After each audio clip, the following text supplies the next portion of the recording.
All right, let's roar into December here, gang. Real Kipper and Bourne show, Leaf edition, live on Sportsnet 590 The Fan and Sportsnet Plus.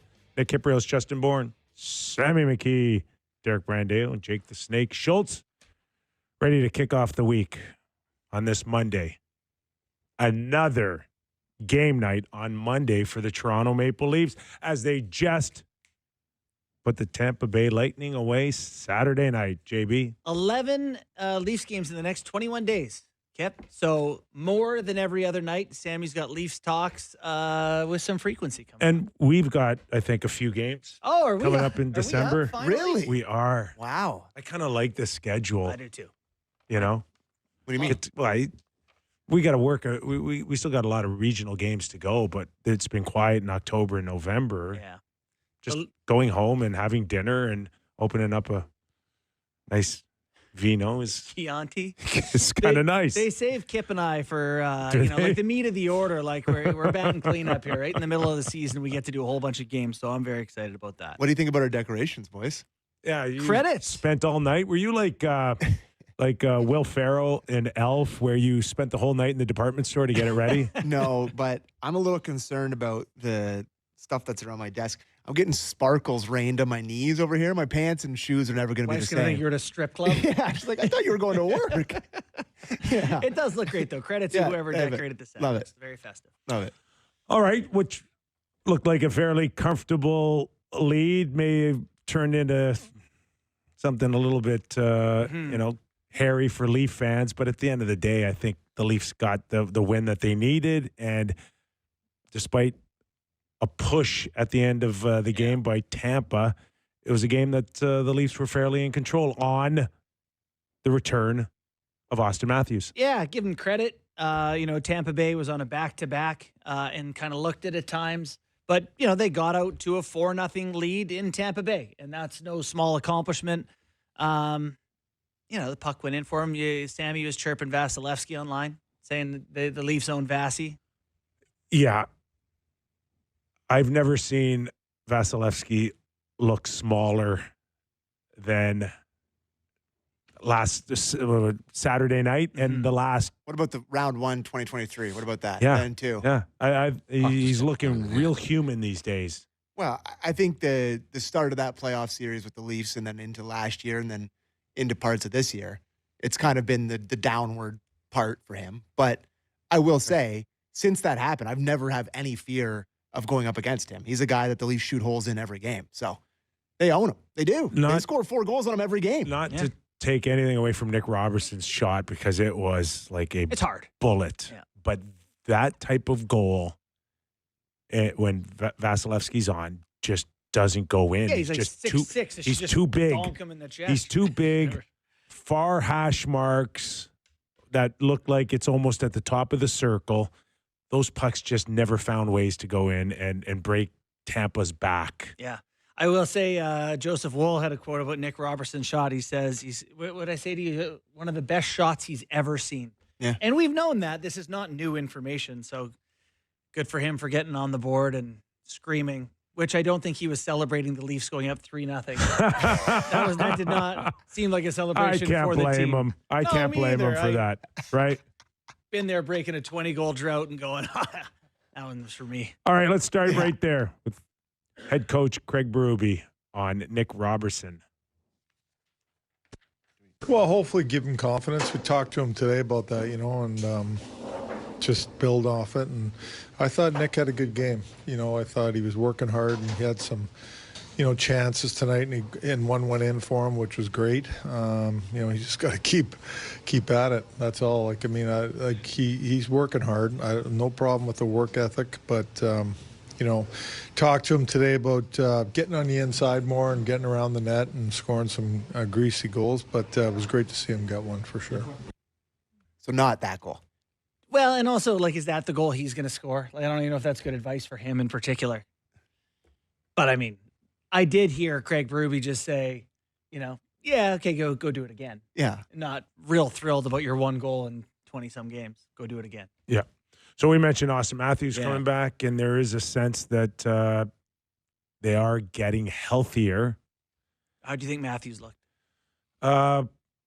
kind of the same before he disappeared for 3 weeks. Yeah. Yeah.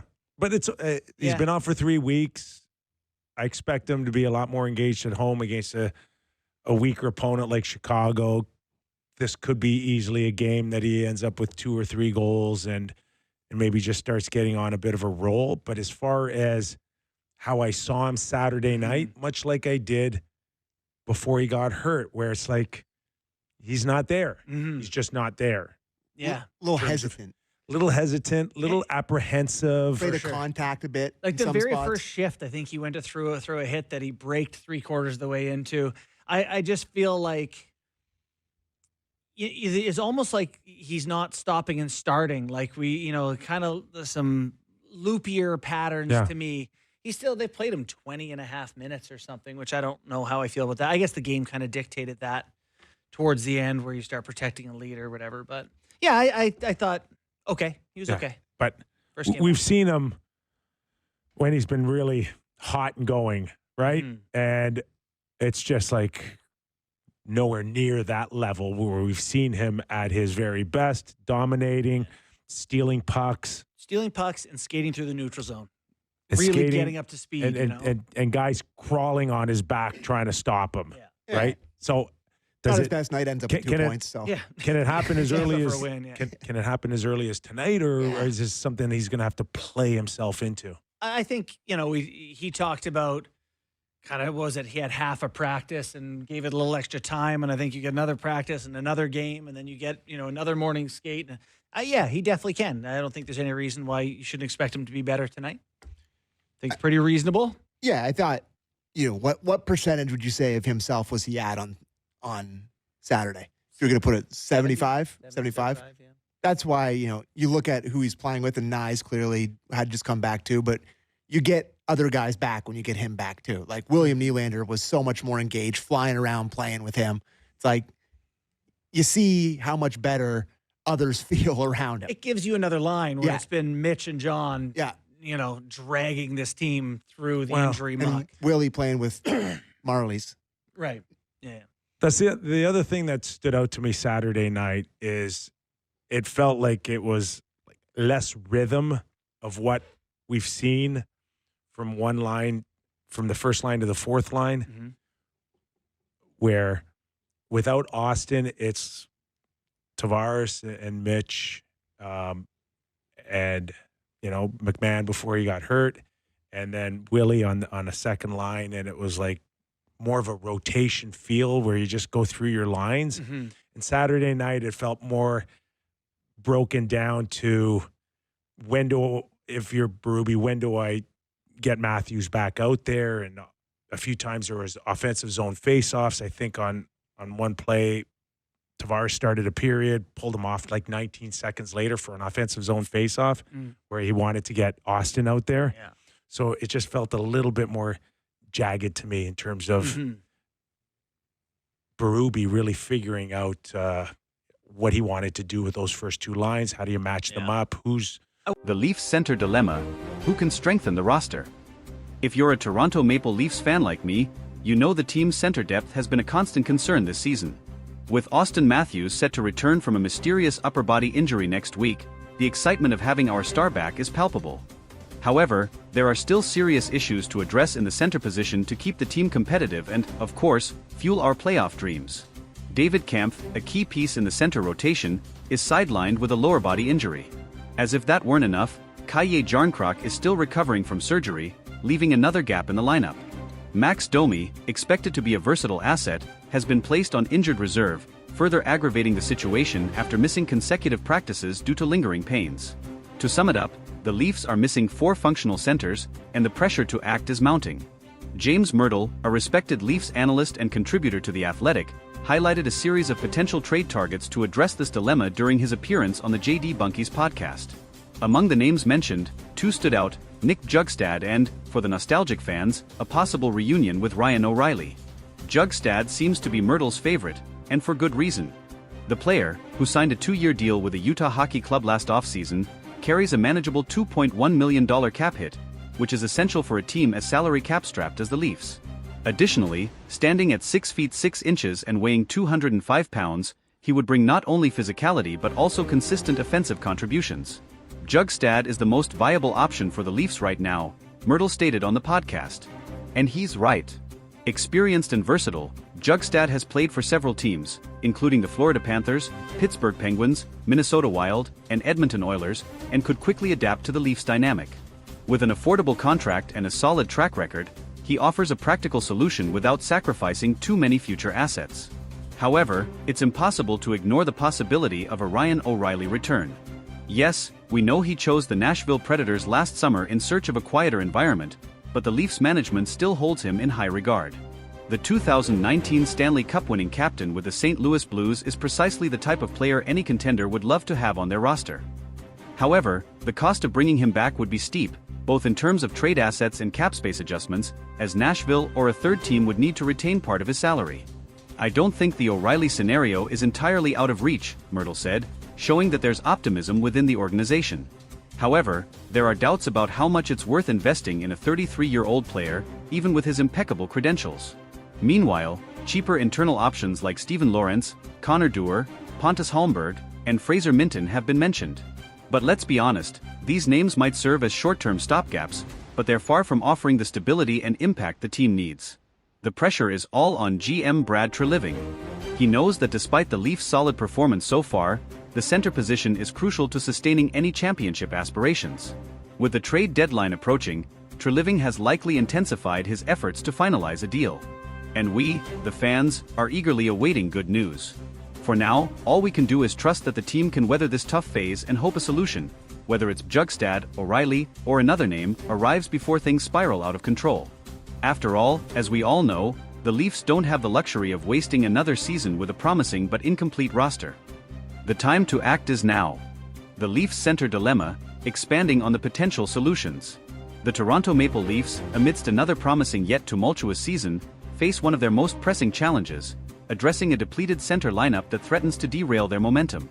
While the return of Auston Matthews is a beacon of hope, the broader picture remains dire, requiring urgent action from the front office. With Kempf, Jarnkrok, and Domi sidelined, the team's depth has been stretched thin. The immediate impact is clear on both ends of the ice.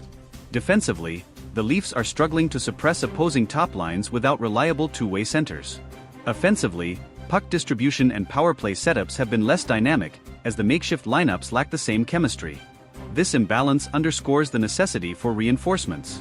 Nick Jugstad, as highlighted by James Myrtle, presents the most realistic trade option. His affordable contract and towering physical presence align perfectly with the Leafs' needs. Beyond his imposing stature, Jugstad brings versatility. He can play both center and wing, a flexibility that would allow head coach Sheldon Keefe to adjust the lineup dynamically. However, acquiring Jugstad isn't without complications.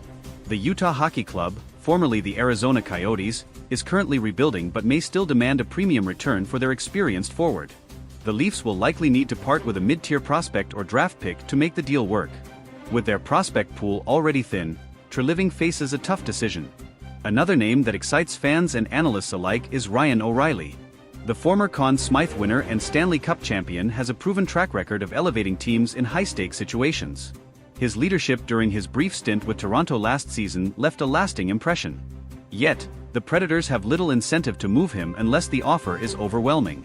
Should the Leafs pursue O'Reilly, it would almost certainly require a multi-asset package. A first-round pick and a promising young player like Nick Robertson might need to be part of the conversation. Additionally, Nashville would have to retain salary, a process that often involves a third-party team to facilitate. The logistics are challenging but not insurmountable. Internal options like Pontus Holmberg and Fraser Minten offer short-term relief but lack the experience needed for a deep playoff run.